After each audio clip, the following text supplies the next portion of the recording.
Here's why you should never use flashbacks in your movie. This is Bite Size Film School Episode 4. We're going to learn from someone smarter than me. What goes wrong with flashbacks? Often flashbacks are chiefly informational rather than dramatic. Although flashbacks can help establish a subjective point of view, they generally are used to give information about a character's or a story element's background. Writers often explain their use of flashbacks by saying, "I wanted to give you more information about my character. The past seemed relevant to explain the present." Flashbacks as a means to explain a character's motivation rarely work well.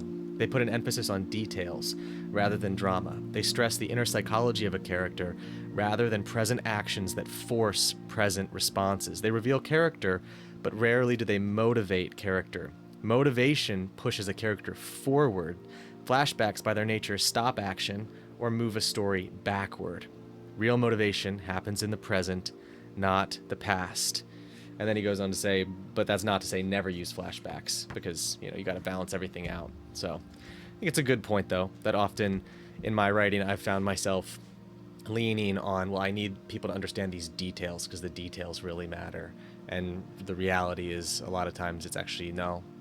The actions, the consequences, the present moment is what really matters, and flashing back to give you some interesting little tidbit on my character's personality is maybe more for me than for the audience sometimes.